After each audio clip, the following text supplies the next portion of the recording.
네, 오늘 본문의 말씀은 이제 사도 바울이 빌립보에서의 승리를 거두고 점점점 마게도니아 아랫지방 내려가면서 만난 바로 마게도니아의 수도인 데살로니가. 그러니까 빌립보에는 회당이 없었기 때문에 처음에 그가 예배 처소를 찾아서 강가에 나가서 루디아를 만나서 이제 교회를 세울 정도로 회당이 없었지만, 이 데살로니가는 이 마게도니아 지역의 제일의 도시였기 때문에 많은 유대인들이 있었고 회당도 있었습니다. 그래서 바울은 항상 1차 선교 여정에도 그랬듯이 회당이 있을 때는 회당을 먼저 찾아가서 그곳에서 이제 구약의 말씀, 구약 성경을 봉독하고서 말씀을 전할 사람을 이제 두루 그곳에서 이제 나와서 말씀하라 이렇게 할 때에 바울이 손을 들어서 복음을 전했던 바울 선교의 전형적인 모습과 방법 그대로를 데살로니가에서 실천을 했습니다. 그래야 복음을 전했는데, 그 복음은 바로 그리스도는 고난을 당하는 그 분이 그리스도이시다. 우리가 메시아를 잘못 이해해서 다윗의 영광의 메시아만을 바라봐서는 안 된다.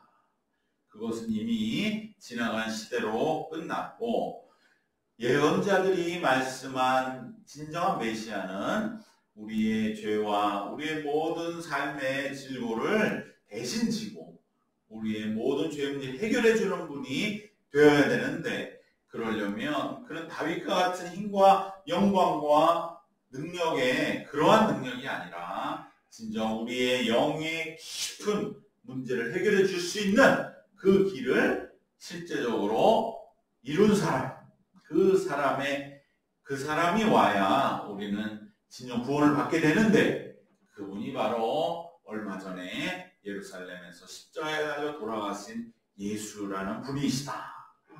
그러므로 예수가 그리스도, 메시아, 히라보로 당신 이 마게도니아는 당연히 히라보를 썼겠죠. 그리스 지방이니까 바로 히라보로 그리스도다. 이것은 히브리 말로는 메시아다.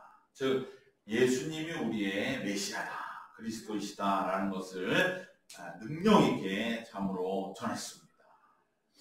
빌립보에서의 그 승리의 그 감격이 바울에게 여전히 남아 있었기 때문에 얼마나 능력 있는 복음으로 전파되었을까. 참 그것을 생각하면 우리의 마음도 역시 뜨거워지는 것입니다. 이 복음을 전한 결과 복음을 받아들인 이들이 많이 있었다고 기록하고 있습니다.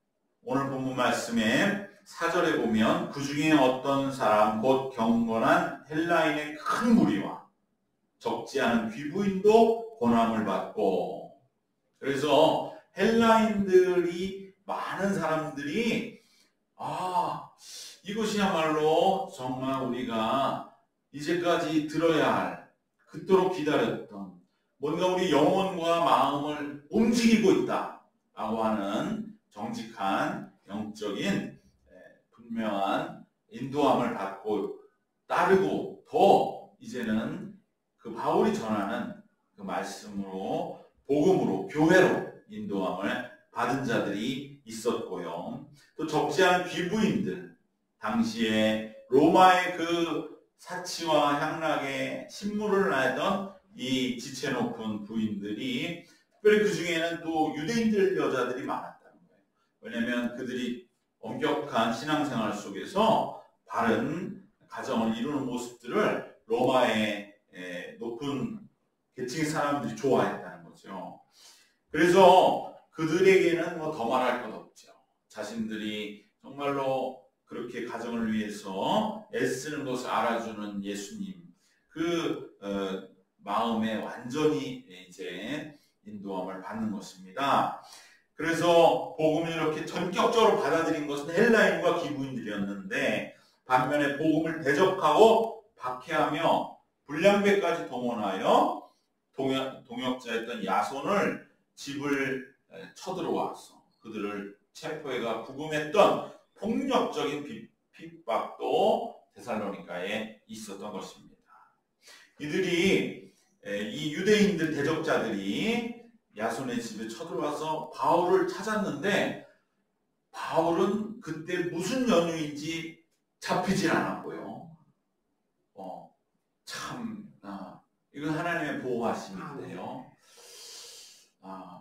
야손은 아는 사람이니까 얼굴을 알고 있잖아요. 그 동네 사람이니까 잡아다가 그 사람을 구금을 했는데 당시 유대인들이 바울과 그 교회를 공격했던 그 상황은 마치 예수님을 십자가에 못 박는 상황과 너무나 유사합니다.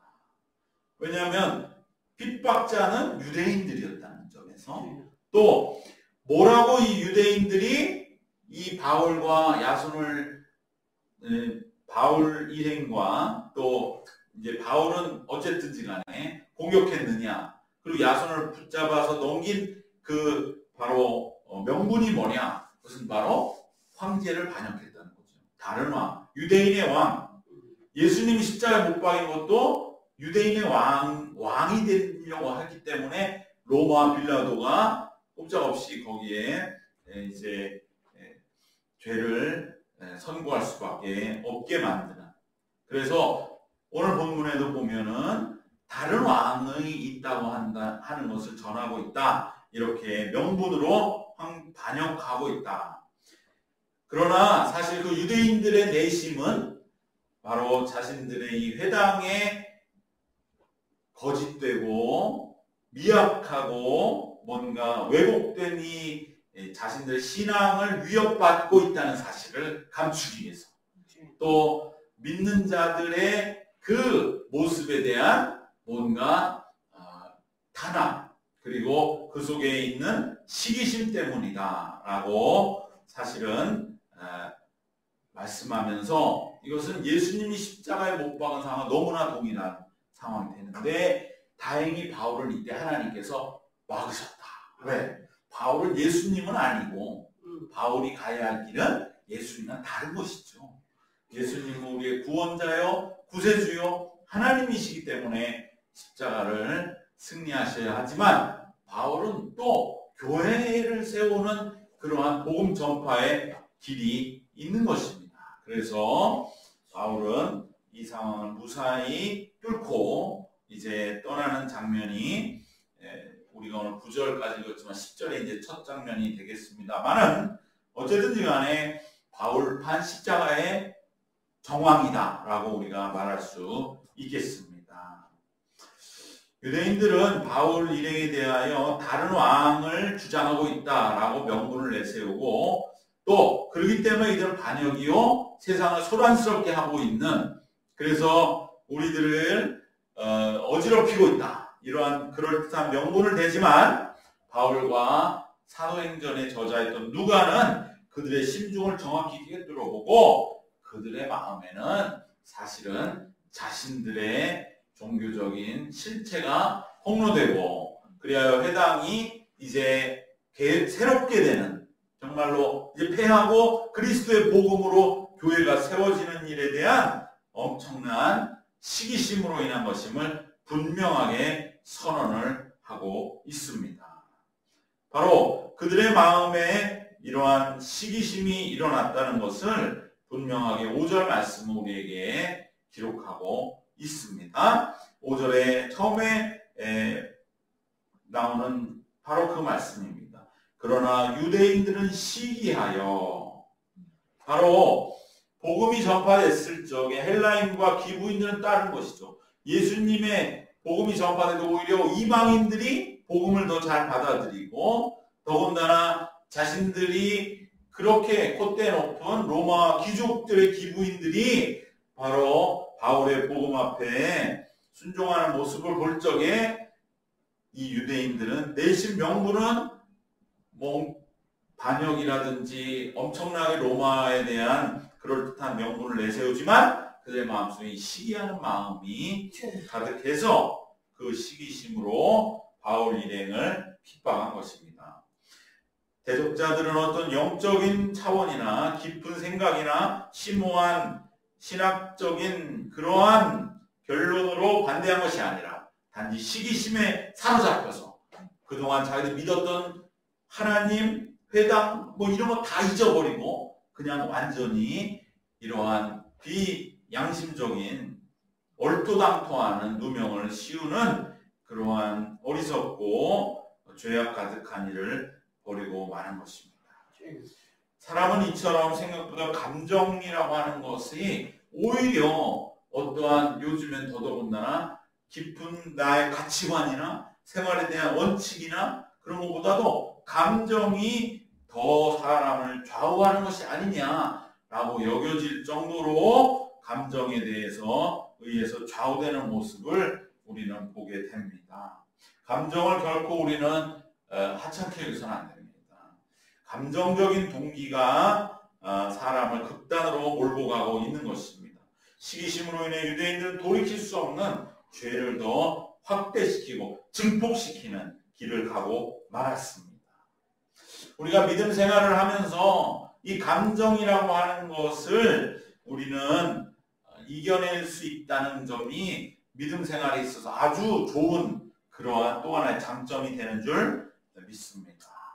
믿음 생활을 하면 우리가 쉽게 감정에 휩싸이지 않을 수 있고 또 감정으로 인해 실수하는 일이 지극히 줄어들게 된다는 점을 우리는 분명하게 확신하고 또 이웃에게 전해야 할 줄 믿습니다.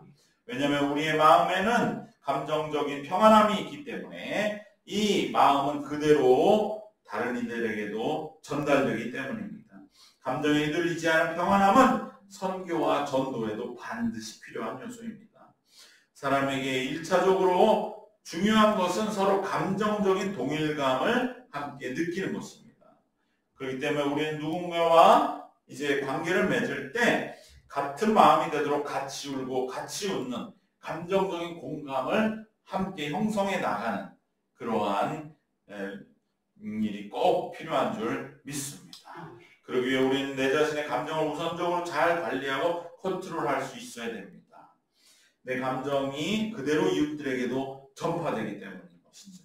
그래서 우리가 항상 충만하다는 것, 항상 기쁨으로 가득하는 믿음 생활을 사모하고 그와 같이 되기를 원하는 것은 그 감정들이 그대로 전염이 되고 그 감정이 서로 교류가 되기 때문에 우리가 서로 기쁨 가운데 있는 사람들과 함께 하기를 원하는 것과 마찬가지인 것입니다. 내 감정이 좋지 못하면 결국 다른 이의 마음도 편안히 해줄 수 없습니다. 그러므로 우리는 내 감정을 잘 지켜나가는 일, 그리하여 내 감정이 지금 흔들리고 있다든지 위협을 받을 때 우리 이것을 잘 감지하고 더 복되고 수준 높은 그러한 마음으로 감정의 방향을 이동시킬 수 있는 그러한 우리의 마음의 어떻게 보면 단련, 그러한 정말 그때마다 우리가 기도함으로 인하여 지금 제 마음이 지금 엄청나게 복잡하고요, 엄청나게 지금 평안하지가 못합니다. 왠지 모르게 힘들고 어렵습니다. 라고 주님께 깨어 기도할 수 있는, 그리함으로 주님 앞에 이제 우리 감정이 막 달려가는 것을 잠깐 멈추고 주님과 기도하고 만남으로 인하여 감정을 다시 회복하는, 그래서 우리가 지켜나가는, 그럴 때 우리는 괴롭고 저열한 감정에 사로잡히지 않는 우리가 될 것이고, 그러기 위해 우리는 기도하며 감정을 잘 지켜나가야 할 줄로 믿습니다. 이 시기심에 사로잡힌 이들의 마음에 한 걸음 더 들어가 보면 그 깊은 배후에는 단지 그들이 바울 일행이 질투해서가 아니고 그 속에는 깊은 열등감이 있었던 것입니다. 자기 자신의 위선이 폭로되는 것 같은 그러한, 유대인들이 이제까지 신앙생활을 그럴듯하게 했다는 인정을 받아왔지만 사실 자기는 아는 거죠. 저 바울의 저 복음이 정말인데 저들은 저렇게 삶의 문제를 해결하고 영의 문제를 해결하고 저렇게 자유한데 나는 그렇지 못하고 늘 마음속에 적개심과 분노를 가지고 이방인들을 정죄하면서 신앙을 지켜왔던 자기의 그 깊은 신학적 열등감이 그들의 마음속에서 자리 잡고 있었던 걸 마치 들킨 것 같은, 그걸 너무나 잘하는 게 사도 바울이죠. 자기는 그 끝까지 가보는, 그래서 그것을 지키기 위해서 스데반까지 순교하게 할 정도의 그 여호와 구약 신앙이 철저하다고 하는 것의 그 허울이 무엇인지를 너무나 잘 알기 때문에 그것으로부터 자유한 바울의 모습 속에 진정한 자유함을 느끼지만 그리로 함께 나올 수가 없는 그 마음의 깊은 괴로움들이 터져 나온 것이 바로 바울에 대한 분노와 적개심이었던 것입니다. 바로 이러한 열등감은 바울과 자신을 자꾸 비교하면서 나오게 됐던 것입니다. 바로 오늘 우리 한국도 끝없는 비교와 열등감의 문제가 가장 큰 문제로 지금 사실은 여겨지고 있습니다. 이제 우리가 절대적인 빈곤에 벗어나서 이제는 상대적인 빈곤, 남보다 덜, 이러한 문제로 늘 괴로워하는 것이 우리 사회의 가장 큰 문제가 되고 있습니다. 그래서 이민 간 사람들이 하는 대표적인, 뭐가 이민 가면 좋습니까?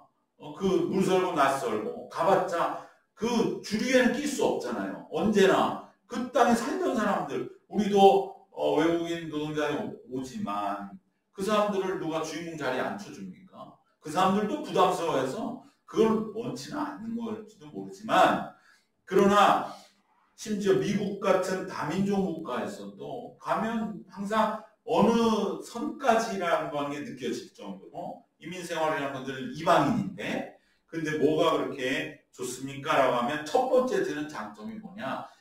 여기는 한국같이 서로 비교하지 않아요. 이거를 제일 큰 장점의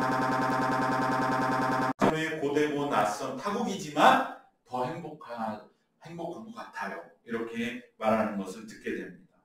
한국 땅에서 늘 서로 비교하고 경쟁하고 이게 너무 피곤한 모양이에요. 그래서 그 배후에 있는 깊은 열등감, 그것을 우리는 서로 간에 지금 끌어안고 있다.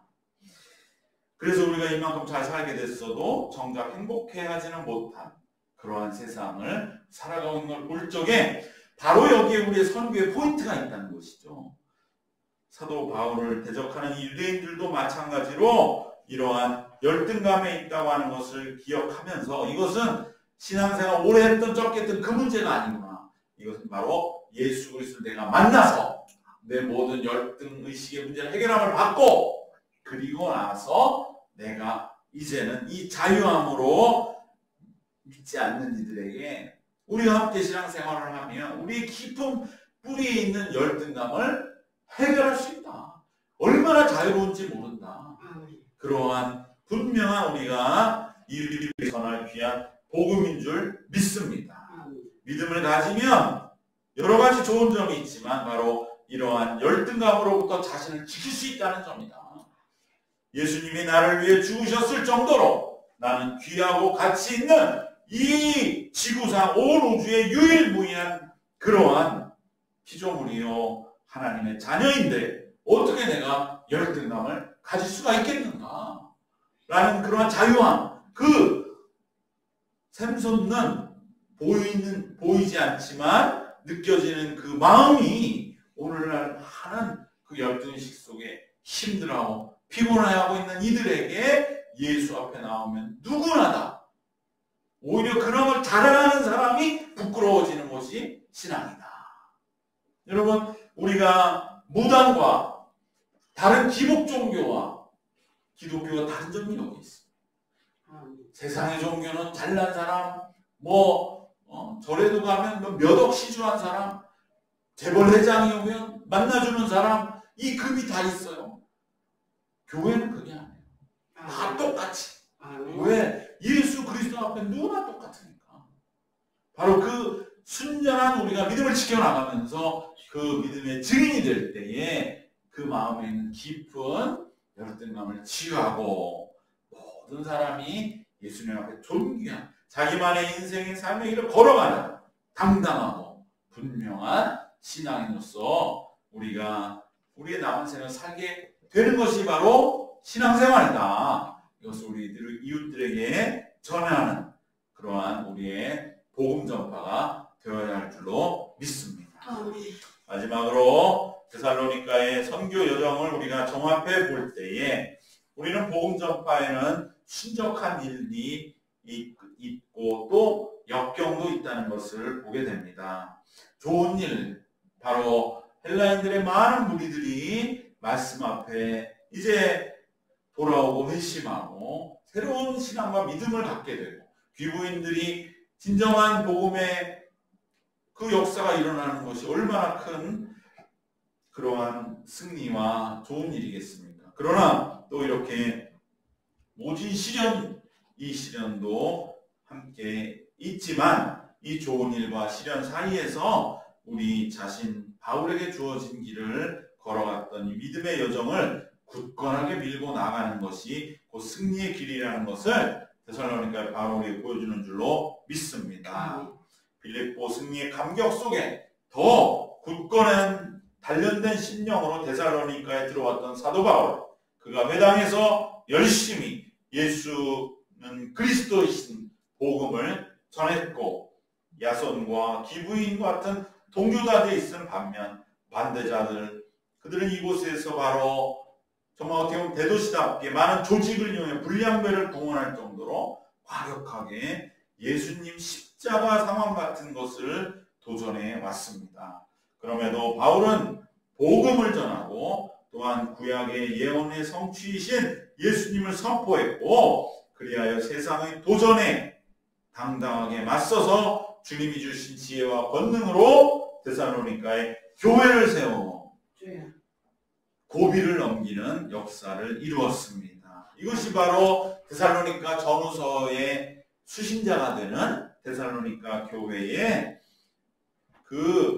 데살로니가 전서가 사도 바울의 첫 번째 서신이 되면서 거기에 강력한 종말론적 공동체, 모두가 이제는 하나님이 예수로 이 땅에 다시 오시는 그 날을 바라보며 매일매일 살아갑시다.